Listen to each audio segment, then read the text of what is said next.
Book 3. The Lord of the Western Approaches.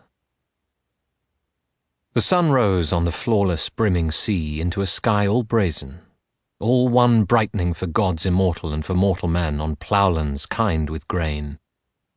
And facing sunrise, the voyagers now lay off Pylos town, compact stronghold of Neleus. On the shore, black bulls were being offered by the people to the blue-maned god who makes the islands tremble. 9 congregations, each 500 strong, led out 9 bulls apiece to sacrifice, taking the tripes to eat, while on their altars thigh bones in fat lay burning for the god. Here they put in, furled sail and beached the ship. But Telemachus hung back in disembarking, so that Athena turned and said, "Not the least shyness now, Telemachus. You came across the open sea for this, to find out where the great earth hides your father, and what the doom was that he came upon. Go to old Nestor, master charioteer, so we may broach the storehouse of his mind. Ask him with courtesy, and in his wisdom he will tell you history, and no lies." But clear-headed Telemachus replied, "Mentor, how can I do it? How approach him? I have no practice in elaborate speeches, and for a young man to interrogate an old man seems disrespectful." But the grey-eyed goddess said, "Reason and heart will give you words, Telemachus, and a spirit will counsel others. I should say the gods were never indifferent to your life." She went on quickly, and he followed her to where the men of Pylos had their altars. Nestor appeared enthroned among his sons, while friends around them skewered the red beef or held it scorching. When they saw the strangers, a hail went up, and all that crowd came forward, calling out invitations to the feast. Pisistratus in the lead, the young prince, caught up their hands in his and gave them places on curly lambskins, flat on the sea sand, near Thrasymedes his brother and his father.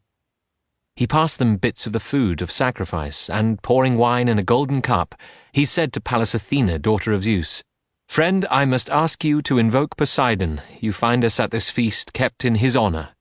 Make the appointed offering then, and pray, and give the honeyed wine cup to your friend, so he may do the same. He too must pray to the gods on whom all men depend. But he is just my age. You are the senior, so here I give the goblet first to you." And he put the cup of sweet wine in her hand. Athena liked his manners, and the equity that gave her precedence with the cup of gold, so she besought Poseidon at some length. "Earth-shaker, listen and be well disposed. Grant your petitioners everything they ask. Above all, honor to Nestor and his sons. Second, to every man of Pylos town a fair gift in exchange for this hecatomb. Third, may Telemachus and I perform the errand on which last night we put to sea." This was the prayer of Athena, granted in every particular by herself. She passed the beautiful wine cup to Telemachus, who tipped the wine and prayed as she had done. Meanwhile the spits were taken off the fire, portions of crisp meat for all. They feasted, and when they had eaten and drunk their fill, at last they heard from Nestor, prince of charioteers. "Now is the time," he said, "for a few questions, now that our young guests have enjoyed their dinner. Who are you, strangers? Where are you sailing from? And where to down the highways of sea water? Have you some business here, or are you now reckless wanderers of the sea, like those corsairs who risk their lives to prey on other men?" Clear-headed Telemachus responded cheerfully, for Athena gave him heart. By her design, his quest for news about his father's wandering would bring him fame in the world's eyes. So he said, "Nestor, pride of Achaeans, Neleus' son, you ask where we are from, and I can tell you. Our home port is under Mount Nion, Ithaca. We are not here on Ithacan business, though, but on my own. I want news of my father, Odysseus, known for his great heart, and I will comb the wide world for it. People say he fought along with you when Troy was taken. As to the other men who fought that war, we know where each one died and how he died. But Zeus allotted my father death and mystery. No one can say for sure where he was killed, whether some hostile landsman or the sea, the storm waves on the deep sea got the best of him. And this is why I come to you for help. Tell me of his death, sir, if perhaps you witnessed it, or have heard some wanderer tell the tale. The man was born for trouble. Spare me no part of it for kindness' sake, but put the scene before me as you saw it. If ever Odysseus, my noble father, served you by promise kept or work accomplished in the land of Troy where you Achaeans suffered, Recall those things for me the way they were." Then Nestor, prince of charioteers, made answer, "Dear friend, you take me back to all the trouble we went through in that country, we Achaeans. Rough days aboard ship on the cloudy sea, cruising away for pillage after Achilles. Rough days of battle around Priam's town. Our losses then, so many good men gone. Ares' great Ajax lies there, Achilles lies there, Patroclus too, the wondrous counsellor, and my own strong and princely son, Antilochus, fastest man of them all, and a born fighter. Other miseries and many we endured there. Could any mortal man tell the whole story? Not if you stayed 5 years or 6 to hear how hard it was for the flower of the Achaeans. You'd go home weary, and the tale untold. Think, we were there 9 years, and we tried everything. All stratagems against them, up to the bitter end that Zeus begrudged us. And as to stratagems, no man would claim Odysseus' gift for those. He had no rivals, your father, at the tricks of war. Your father, well, I must say I marvel at the sight of you. Your manner of speech couldn't be more like his. One would say, no boy could speak so well. And all that time at Ilium, he and I were never at odds in council or assembly. Saw things the same way, had one mind between us in all the good advice we gave the Argives. But when we plundered Priam's town and tower and took to the ships, God scattered the Achaeans.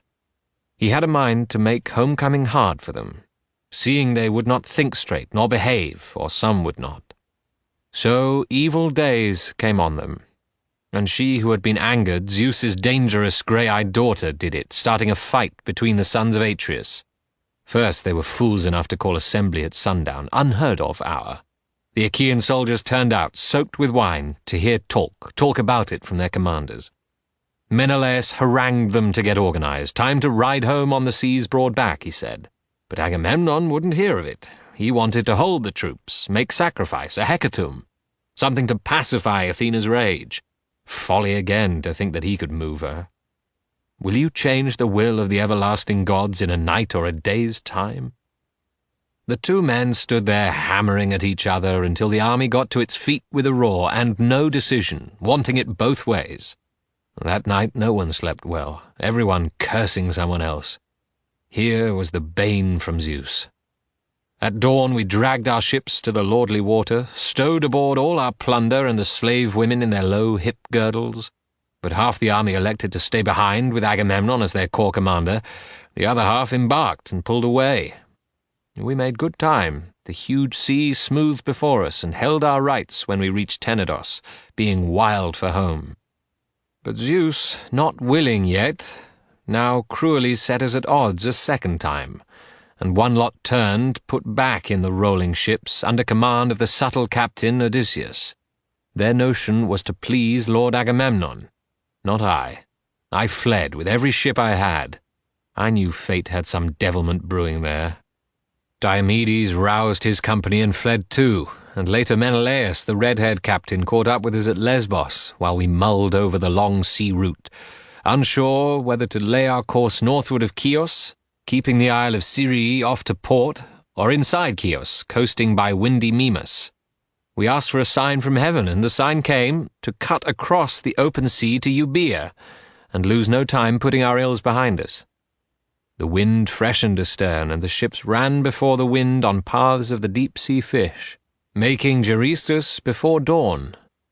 We thanked Poseidon, with many a charred thigh-bone for that crossing.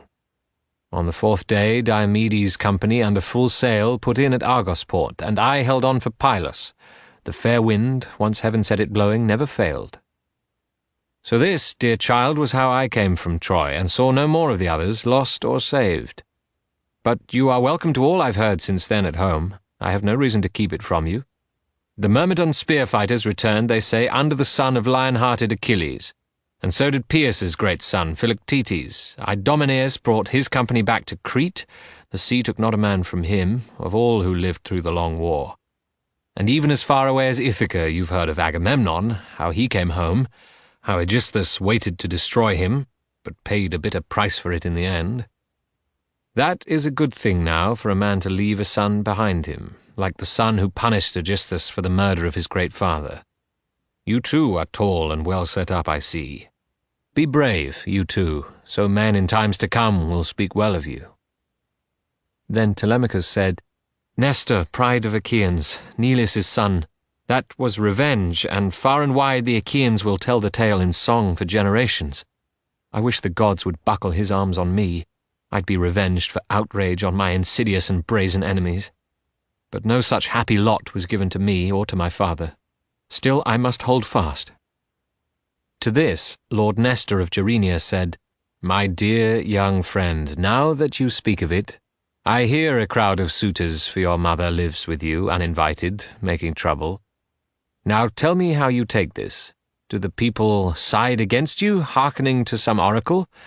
Who knows, your father might come home some day alone or backed by troops and have it out with them. If grey-eyed Athena loved you the way she did Odysseus in the old days, in Troy country, where we all went through so much, never have I seen the gods help any man as openly as Athena did your father. Well, as I say, if she cared for you that way, there would be those to quit this marriage game." But prudently Telemachus replied, "I can't think what you say will ever happen, sir. It is a dazzling hope, but not for me. It could not be, even if the gods willed it." At this, grey-eyed Athena broke in, saying, "What strange talk you permit yourself, Telemachus. A god could save the man by simply wishing it, from the farthest shore in the world. If I were he, I should prefer to suffer years at sea and then be safe at home. Better that than a knife at my hearthside where Agamemnon found it, killed by adulterers. Though as for death, of course all men must suffer it. The gods may love a man, but they can't help him when cold death comes to lay him on his bier." Telemachus replied, "Mentor, grievously though we miss my father, why go on as if that homecoming could happen? You know the gods had settled it already, years ago, when dark death came for him. But there is something else I imagine Nestor can tell us, knowing as he does the ways of men. They say his rule goes back over 3 generations, so long, so old it seems death cannot touch him. Nestor, Neleus' son, true sage, say how did the lord of the great plains Agamemnon die? What was the trick Aegisthus used to kill the better man? And Menelaus, where was he? Not at Argos in Achaea, but blown off course, held up in some far country. Is that what gave the killer nerve to strike?" Lord Nestor of Gerenia made answer, "Well now, my son, I'll tell you the whole story. You know yourself what would have come to pass if red-haired Menelaus, back from Troy, had caught Aegisthus in that house alive. There would have been no burial mound for him, but dogs and carrion birds to huddle on him in the fields beyond the wall, and not a soul bewailing him for the great wrong he committed. While we were hard-pressed in the war at Troy, he stayed safe inland in the grazing country, making light talk to win Agamemnon's queen. But the lady Clytemnestra in the first days rebuffed him, being faithful still. Then, too, she had at hand as her companion a minstrel Agamemnon left attending her, charged with her care when he took ship for Troy. Then came the fated hour when she gave in. Her lover tricked the poet and marooned him on a bare island for the seabirds' picking, and took her home as he and she desired. Many thigh bones he burned on the gods' altars, and many a woven and golden ornament hung to bedeck them in his satisfaction. He had not thought life held such glory for him. Now Menelaus and I sailed home together on friendly terms from Troy. But when we came off Sunian Point in Attica, the ships still running free, Oneta's son Phrontis, the steersman of Menelaus's ship, fell over with a death grip on the tiller. Some unseen arrow from Apollo hit him.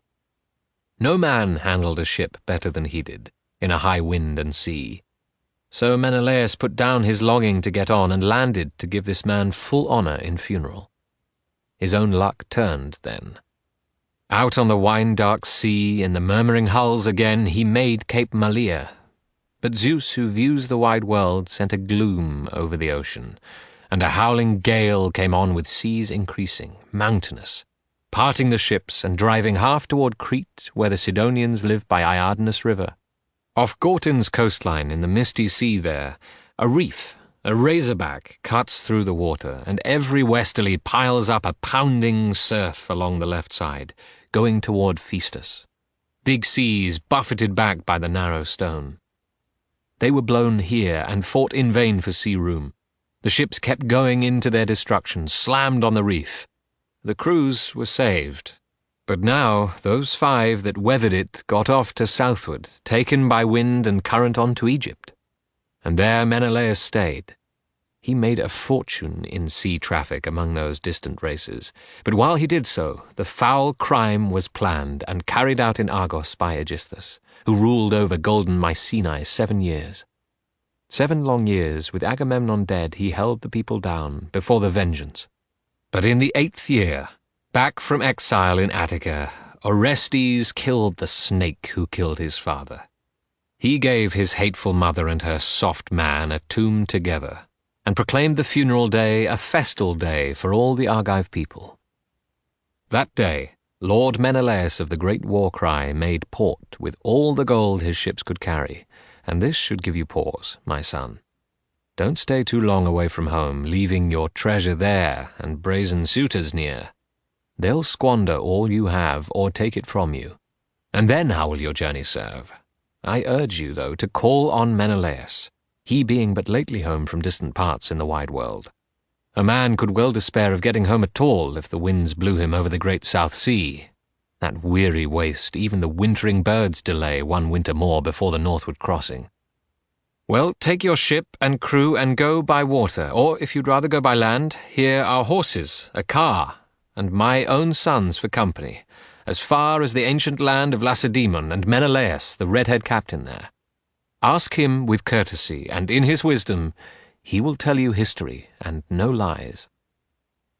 While Nestor talked, the sun went down the sky and gloom came on the land. And now the grey-eyed goddess Athena said, "Sir, this is all most welcome and to the point, but why not slice the bulls' tongues now and mix libations for Poseidon and the gods? Then we can all retire. High time we did. The light is going under the dark world's rim. Better not linger at the sacred feast."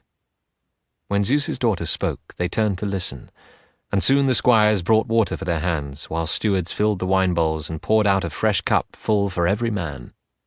The company stood up to fling the tongues and a shower of wine over the flames, then drank their thirst away. Now finally, Telemachus and Athena bestirred themselves, turning away to the ship. But Nestor put a hand on each and said, "Now Zeus forbid, and the other gods as well, that you should spend the night on board and leave me as though I were some pauper without a stitch. No blankets in his house, no piles of rugs, no sleeping soft for host or guest, far from it. I have all these, blankets and deep-piled rugs, and while I live, the only son of Odysseus will never make his bed on a ship's deck. No, not while sons of mine are left at home to welcome any guest who comes to us." The grey-eyed goddess Athena answered him, "You are very kind, sir, and Telemachus should do as you ask. That is the best thing. He will go with you and will spend the night under your roof, but I must join our ship and talk to the crew to keep their spirits up, since I'm the only senior in the company. The rest are boys who shipped for friendship's sake, no older than Telemachus, any of them. Let me sleep out, then, by the black hull's side, this night at least. At daybreak I'll be off to see the Cauconians about a debt they owe me, an old one and no trifle. As for your guest, send him off in a car with one of your sons and give him thoroughbreds, a racing team." Even as she spoke, Athena left them, seeming a sea-hawk in a clap of wings, and all the Achaeans of Pylos town looked up astounded. Awed then by what his eyes had seen, the old man took Telemachus's hand and said warmly, "My dear child, I can have no fears for you, no doubt about your conduct or your heart, if at your age the gods are your companions. Here we had someone from Olympus, clearly the glorious daughter of Zeus, his third child, who held your father dear among the Argives. O lady, hear me. Grant an illustrious name to me and to my children and my dear wife. A noble heifer shall be yours in sacrifice, one that no man has ever yoked or driven, my gift to you, her horns all sheathed in gold." So he ended, praying, and Athena heard him. Then Nestor of Gerenia led them all, his sons and sons-in-law, to his great house, and in they went to the famous hall of Nestor, taking their seats on thrones and easy chairs, while the old man mixed water in a wine bowl with sweet red wine, mellowed 11 years before his housekeeper uncapped the jar. He mixed and poured his offering, repeating prayers to Athena, daughter of royal Zeus. The others made libation and drank deep. Then all the company went to their quarters, and Nestor of Gerenia showed Telemachus under the echoing eastern entrance hall to a fine bed near the bed of Pisistratus, captain of spearmen, his unmarried son. Then he lay down in his own inner chamber, where his dear faithful wife had smoothed his bed. When dawn spread out her fingertips of rose, Lord Nestor of Gerenia, charioteer, left his room for a throne of polished stone, white and gleaming as though with oil, that stood before the main gate of the palace.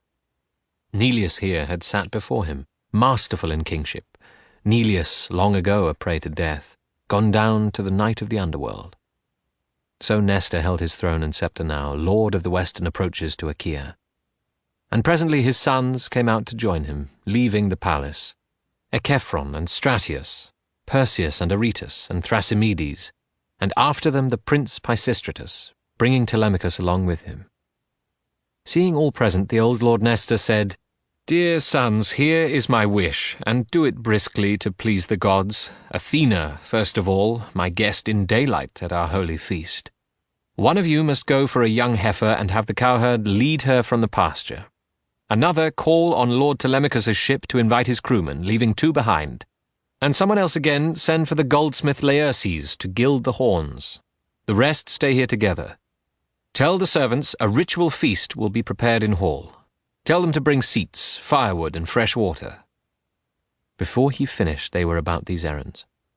The heifer came from pasture, the crewman of Telemachus from the ship, the smith arrived bearing the tools of his trade, hammer and anvil and the precision tongs he handled fiery gold with, and Athena came as a god comes, numinous, to the rites.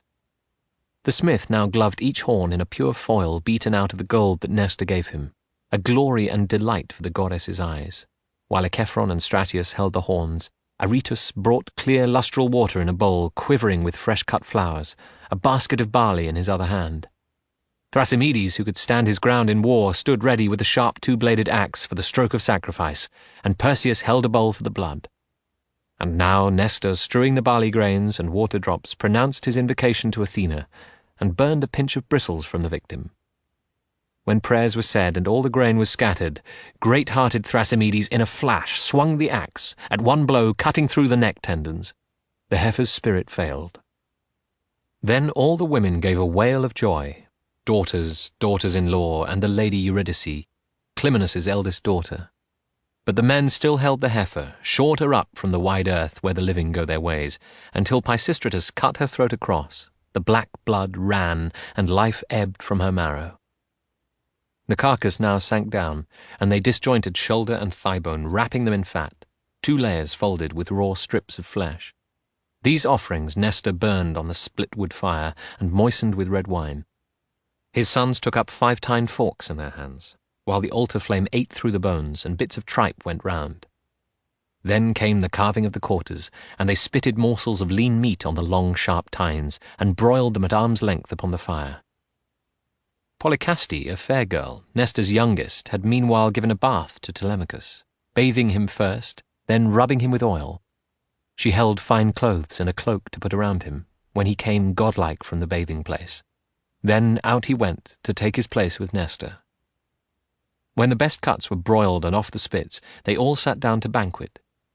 Gentle squires kept every golden wine-cup brimming full, and so they feasted to their heart's content, until the prince of charioteers commanded, "Sons, harness the blood mares for Telemachus, hitch up the car, and let him take the road." They swung out smartly to do the work, and hooked the handsome horses to a chariot shaft. The mistress of the stores brought up provisions of bread and wine, with victuals fit for kings, and Telemachus stepped up on the painted car. Just at his elbow stood Pisistratus, captain of spearmen, reins in hand. He gave a flick to the horses, and with streaming manes they ran for the open country. The tall town of Pylos sank behind them in the distance, as all day long they kept the harness shaking. The sun was low, and shadows crossed the lanes when they arrived at Phaera. There Diocles, son of Ortilochus, whom Alphaeus fathered, welcomed the young men, and they slept the night. But up when the young dawn's fingertips of rose opened in the east, they hitched the team once more to the painted car and steered out eastward through the echoing gate, whipping their fresh horses into a run. That day they made the grainlands of Lacedaemon, where, as the horses held to a fast clip, they kept on to their journey's end. Behind them the sun went down, and all the roads grew dark.